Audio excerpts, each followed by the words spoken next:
compartilhe com seus amigos, dê o like, se inscreva no canal. Salve Maria Imaculada Sempre Virgem. Maria esteja em vossos corações, da qual foste chamados a ser um povo santo, da sua graça e paz, da parte de nosso Senhor e Salvador Jesus Cristo. Salve Maria Imaculada Sempre Virgem. Meu querido irmão, minha querida irmã, você vai ver agora, né? Eu escolhi aqui um que provavelmente seja o mais real, da transladação do sudário, né? O sudário que foi para Constantinopla, hoje Istambul, na Turquia, né? Foi para a Galácia, que é a Turquia, era a Galácia, Constantinopla, onde foi o centro, né, também de grandes homens de Deus, como São João Crisóstomo, que foi aí do rito ortodoxo, né? Do rito. Esqueci agora, do rito da igreja, mas que hoje conhecemos como ortodoxa, o rito bizantino, né? E dali houve muitas venerações de imperadores sobre o sudário, né? Cirilo de Jerusalém, que foi bispo de Jerusalém, apresentava o sudário ao povo, né? E várias outras relíquias. E essas relíquias foram levadas, no caso dos pregos da cruz, um pedaço do madeiro e da coroa, foi por Santa Helena, a mãe de Constantino, que foi levada para Roma. No caso do sudário, né? O sudário saiu de Jerusalém para Constantinopla, e depois de Constantinopla para a Itália. Muito bem, você vai ver comigo aí, agora eu vou mostrar diretamente desse site. Vamos lá. Muito bem, meu querido irmão e irmã, nós estamos aqui a pedido do nosso irmão, de um dos irmãos, que agora não me lembro o nome, Fernando de Souza.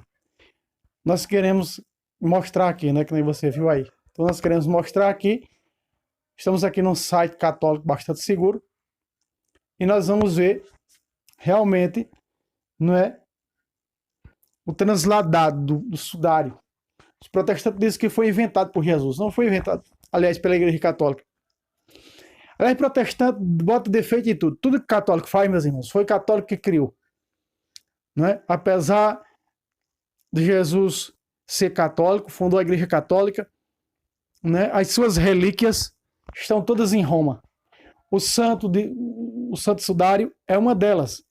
Também, o contexto histórico falava de um lenço posto no rosto de Jesus por Santa Verônica.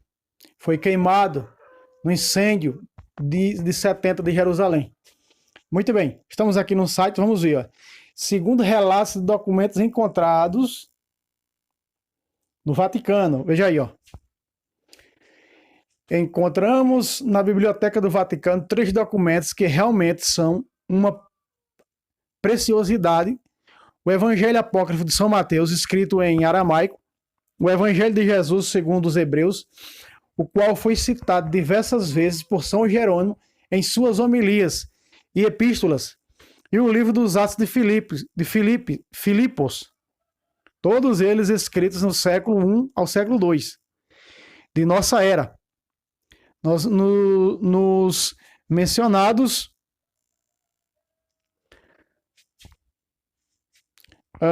textos encontram-se referências diretas ao Santo Sudário, provando a sua existência. Muito bem, continuemos.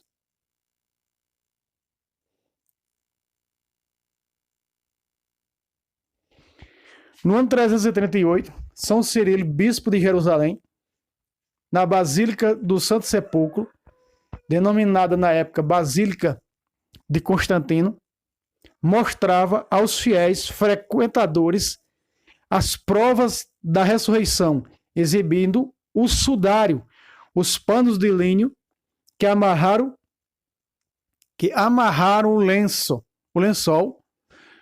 ao corpo do Senhor, o pano usado para manter a boca fechada, costume judeu. Assim como um pedaço da pedra redonda com um veio embranquiçado, que foi utilizada para fechar o sepulcro. Estas provas também estavam relacionadas no século XIV em gógica, que era um conjunto de manuscritos utilizados pela igreja primitiva para catequizar os fiéis. Entre os anos de 550 a 565, Justiniano, último imperador romano, enviou emissários a Jerusalém, a fim de tomar as medidas do Senhor no sudário. Posteriormente, mandou fundir em prata dourada a imagem de Jesus, do tamanho natural, que ficou conhecida como a Crux Mexaris. Pouco tempo depois, no ano 670, o bispo francês Dom Arculfo fez uma peregrinação a Jerusalém para também medir a altura do Senhor. O venerável Beda, no começo do século 5, 6, 7 e 8, registra este tamanho do Arculfo em sua história eclesiástica de Lux Sectis, mais ou menos na mesma época de São João Damasceno. Assinala entre as relíquias veneradas pelos cristãos em Jerusalém, no chamado Sidon, as palavras Sidon e Sudarion eram empregadas indiretamente como sinônimos. Você está vendo aí? Parece ressaltar de tudo isso que no século VII a mortalha estava em Jerusalém, ou teria voltado para lá, que portanto só foi para Constantinopla mais tarde. Em 1005, no século XI, com a ocupação de Jerusalém pelos muçulmanos, El-Hakem, os cristãos levaram todos os objetos sagrados para Antioquia, na Síria, escondendo-os em lugar seguro para evitar profanações por parte dos hereges turcos.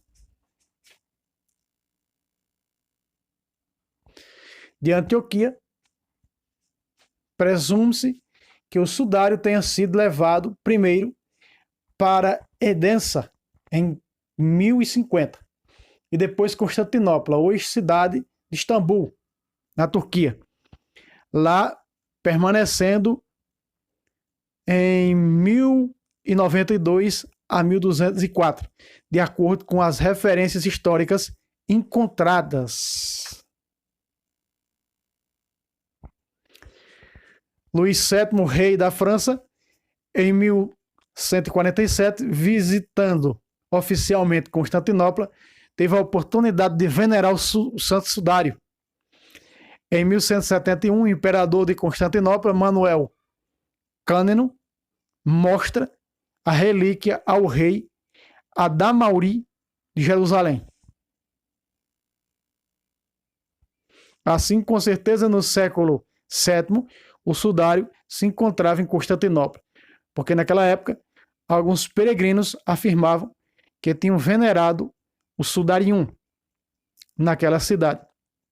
E por isso mesmo, sem a menor dúvida, a mortalha sagrada lá estava em 1204, por ocasião da Quarta Cruzada.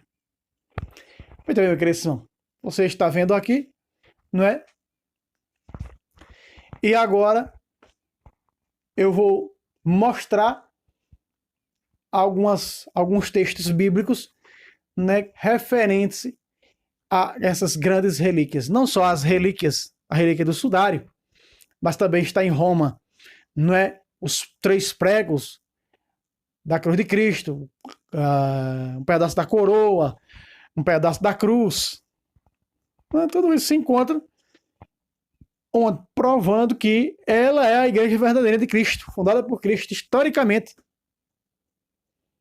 Agora, os senhores protestantes têm que desmentir isso aqui, porque eles nasceram com 16 séculos de atraso. E nós mostramos a verdade, matando a cobra e mostrando o pau. Continuamos. Vamos agora para as Sagradas Escrituras. Muito bem, meu querido decimal, você viu aí, né? Você viu aí mostrando no vídeo em um dos sites aí, que são sites católicos, né? Há sem dúvida muitas versões sobre o sudário, como ele foi transladado, né? Sua trajetória até Turim, o chamado sudário de Turim. Sabemos que ele é original, né? Nós sabemos que ele é original. Então você viu aí que os santos apresentavam, os sudários apresentavam as relíquias, provando, mostrando como São Cirilo de Jerusalém, né? Para os cristãos, para o povo, não é? E sua trajetória para Constantinopla. De Constantinopla, sua trajetória para Turim. Muito bem. Nós vemos ele aparecer aonde? Nós vemos ele aparecer aqui em Lucas, capítulo 23, versículo 52, que diz assim, ó. Foi ter com Pilatos e pediu o corpo de Jesus, 53, e ele o desceu da cruz, envolveu em um pano de linho e o colocou no sepulcro, escavado na rocha, onde ainda ninguém havia sido depositado. Muito bem. Nós estamos vendo aqui que é uma preciosidade. Amados, os cientistas não católicos, pediram permissão ao Santo Padre e o Papa quantas das vezes para analisar o Santo Sudário. É claro que houve um incêndio na igreja, lá não me recordo agora, mas houve um incêndio na igreja e quase queimou, ainda queimou uma boa parte do sudário. Veja que ele é, quando diz de linho, um pano só, numa costura só, inteiro, né? Inteiro, como essa cortina aqui, inteira, né? Num pano só. Então era o sudário. 1,80 m. Inclusive, esses cientistas dizem que Jesus tinha a mesma altura de Adão. Adão tinha 1,80 m. O novo Adão também 1,80 m. Ou seja, Jesus era da minha altura, 1,80 m. Vejam só, não era tão baixo não, viu? Que uma pessoa com 1,80 m não é tão baixo. Veja, aqui está o relato. Quando tiraram o corpo do Senhor da cruz, José de Arimateia e os outros envolveram nesse linho, nesse pano de linho. Quando ele ressuscitou, também diz aqui no capítulo 24, quando Pedro, o líder, o príncipe dos apóstolos da Igreja de Cristo, 24, versículo 12, chega no sepulcro, o que acontece? Contudo, Pedro correu ao sepulcro, inclinando-se ali, viu só o pano de linho na terra. Depois retirou-se para sua casa, admirado do que acontecera. Os evangelhos trazem muitos relatos sobre isso, né? Sobre essa questão.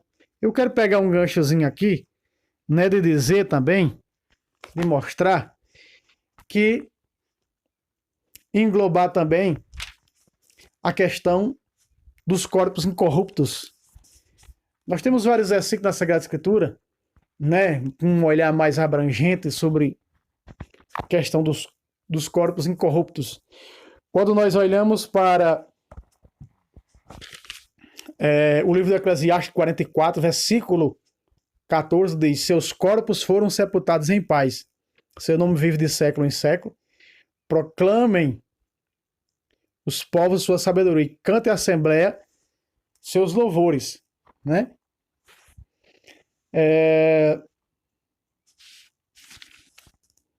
Deixa eu me ver aqui. Aqui está. No 46. Falando dos santos, né? Das relíquias dos santos também aqui. Que sua memória, no 46, 14, né? Diz assim, ó. Que a sua memória seja abençoada e seus ossos floresçam em seus sepulcros, né? Seus corpos floresçam, diz outra tradução, em seus sepulcros. Que o seu nome permaneça eternamente. Então, quer dizer, o que é isso? Isso significa o que, irmão Fábio? Isso significa, meus irmãos, que as relíquias sempre foram uma tradição do povo veterotestamentário. Quando eu e você olhamos para o obelisco, aquele hoje que tem lá em Roma, aquele obelisco foi levado por Jacó e seu povo para o Egito. Aquele obelisco sempre teve com o povo judeu, a prova de que o povo judeu era o povo de Deus. E hoje aquele obelisco está onde? Está em Roma, o obelisco. Reerguerão, Isaías diz, reerguerão as relíquias do passado. Isaías 63 diz, reerguerão as relíquias do passado. Então veja, as relíquias do passado sempre teve com o povo de Deus. E a prova que a Igreja Católica, ela é, não só pelo sudário, não só por ter os ossos dos apóstolos, por ter os ossos, não é? Por ter as relíquias de Jesus, não é? Também o obelisco, que veio com o povo judeu e o povo judeu passou para o povo cristão. Para o quê? Para a igreja cristã, para a igreja católica. Está onde? Está em Roma. Está no Vaticano, o obelisco. Ah, irmão, mas dentro daquele obelisco, os imperadores, né? Mataram, derramaram o sangue dos santos, sim. Fizeram tudo isso. Sim, fizeram tudo isso, mas ele foi exorcizado pelo Papa. Um dos papas, que agora não me recordo o nome, exorcizou o obelisco. Ele está lá. Né? Uma imagem, um tipo de uma torre, né? Espécie de torre. Aquilo ali tem anos, meus irmãos. Aquilo ali tem anos. Aquilo ali estava com o povo judeu. Né? Desde a época ali, mais ou menos, da época de Abraão, mais ou menos, aquele obelisco esteve ali. Quem está com hoje? Quem é o povo de Deus hoje? O povo que pertence à Igreja Católica fundada por Cristo, porque é essa igreja que está lá no Vaticano. Ah, a igreja verdadeira é a igreja de Jerusalém. Aí você vai para a igreja verdadeira lá em Jerusalém, que alguns protestantes alegam hoje, quando você chega lá, vê várias. Aí você diz, qual é a igreja verdadeira? Tem várias lá. Tem várias denominações cristãs lá. Né? Eu já trouxe nesse canal mostrando porque a igreja foi transferida, a cátedra de Pedro, de Jerusalém para Roma. Foi o próprio Jesus que quis. O reino será tirado de vós e dado um povo que produza o seu próprio fruto. E aí São Paulo vai dizer, né, falando na carta aos Romanos, não é? Que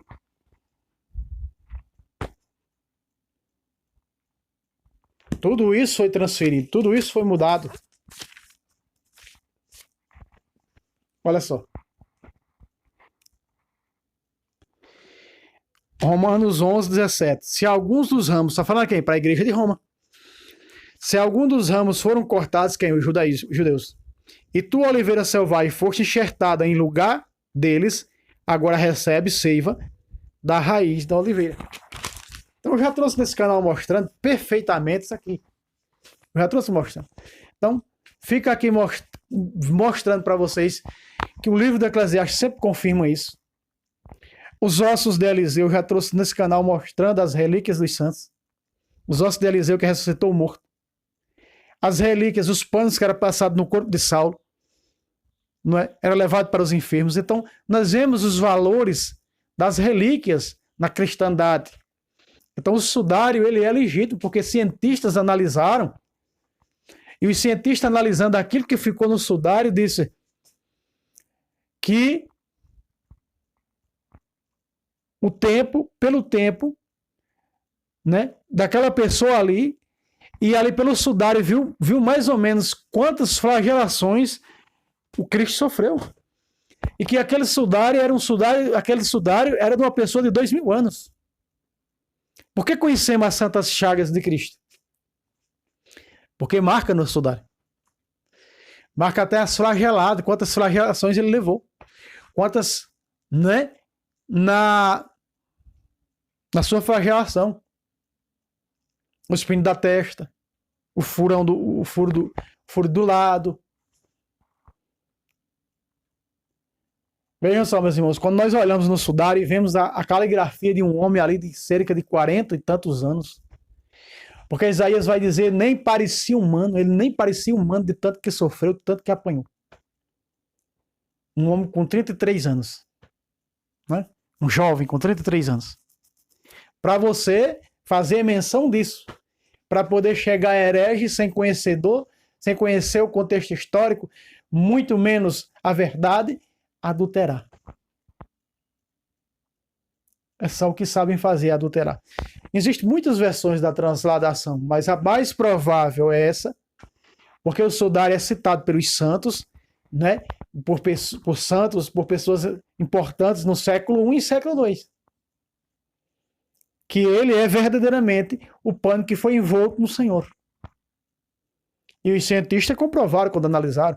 Veja, cientistas ateus, nem cientistas cristãos eram, cientistas ateus, que pediram para analisar o sudário e o Papa permitiu. Não é? Aí, protestante me disse quando eu era herege, aquele pozinho que os católicos quando vai sepultar, grandes homens ilustres de sua fé, colocam um pozinho lá para o corpo não virar pó. Eu queria que os senhores protestantes dessem o nome do pozinho. Já que sabe que foi, já que viram a igreja colocando, né, quando estava, sobretudo, sepultando, inclusive do século I ao século II, Santa Cecília, que o corpo está do mesmo jeito, não é? Do século I ao século II, os senhores protestantes deveriam provar e mostrar e também usar, né, para com seus pastores, porque mal cai na terra já vira pó. Me dá um nome de um protestante que o corpo está incorrupto. Nenhum. Mal bate na terra, os vermes já come.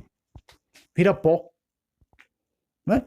Vemos aí São Padre Pio, que é a cintura. Os senhores protestantes poderiam explicar de que maneira os católicos ressuscitaram a cintura de São Padre Pio, que bombeia sangue. Né? Bombeia sangue. Às vezes da cintura de São Padre Pio corre sangue. Tá normal, tá viva. Então explica, senhores protestantes, isso. Já que vocês já dão explicação deturpada, mentirosa para tudo, explica isso. Deveria explicar. Você inventa uma mentira para tudo? Os 3 pregos. O contexto histórico destrói a mentira jeovalista que só foi um prego para crucificar o Senhor numa estaca. 3 está em Roma. Cada espinho da coroa é desse tamanho. Uma parte da vertical também, além da transversal, está em Roma, dessa grossura assim da cruz. Não é? Os ossos dos apóstolos estão lá. Não tem nenhuma igreja protestante, porque não existia na época. 16 séculos de atraso na frente iriam nascer. Né? Um revoltador Martinho Lutero. Então tá aí. Pedido do nosso irmão Fernando Souza, para falar um pouco do sudário. Irmão, não tem muito o que falar sobre o sudário. É uma relíquia verdadeira, é existente, é óbvio que ela existe. Né? Eu mostrei aí no site, vários sites tem. Entra, só chegar no Google e digitar, né? Transladação do Santo Sudário de Jerusalém para Roma. E você vai ver por onde ele passou, os cursos, onde foi, né? Estou mostrando aqui que ele passou, foi transladado para Constantinopla. De Constantinopla foi transladado, né, para Roma. E hoje se encontra em Turim. Né? Se encontra em Turim. Então essas relíquias que provam a existência da Igreja Verdadeira de Cristo. Sempre católica e apostólica romana. Certo, meus irmãos? Então, essa palhinha aí mostrando também os corpos incorruptos. Corpos incorruptos que vão no dia do juízo da vida de Cristo e vão apenas abrir os olhos. São Padre Pio, Carlos Acutis e tantos outros. Se eu não estou aqui enganado, meus irmãos, se você sabe, coloca aí nos comentários, mas se eu não estou enganado, são mais de 2.000 corpos incorruptos. Acho que é mais, né? Acho que é mais, porque tem do século II, como Santa Cecília. De Santo Antônio, nós sabemos que ele pregou tanta palavra de Deus, teve tanto uma língua santa de proclamar a verdade, que ela está intacta do mesmo jeito. Santa Bernadette está incorrupta. Santa Catarina Laboré. São Vicente de Paulo, for citar aqui vários, né? Tem vários. Se alguém sabe o número de santos incorruptos, de corpos incorruptos, coloca aí nos comentários. Mas se eu não estou aqui enganado, são cerca de 2.000 a mais de 2.000 corpos incorruptos. Está aqui a Bíblia dizendo: floresçam seus corpos dos sepulcros. Não é? Então veja, floresçam, quer dizer, está falando da incorruptibilidade, ou seja, dos corpos incorruptos dos santos. Não tem um protestante incorrupto. Corpo de protestante, um sequer, não tem. Um dedo, uma unha, não tem. Para vocês ver a veracidade da verdade, do que é proclamado e o que é verdade. Amém? Deus abençoe vocês e até o próximo vídeo, se Deus quiser. Salve Roma, salve Maria Imaculada, sempre vire.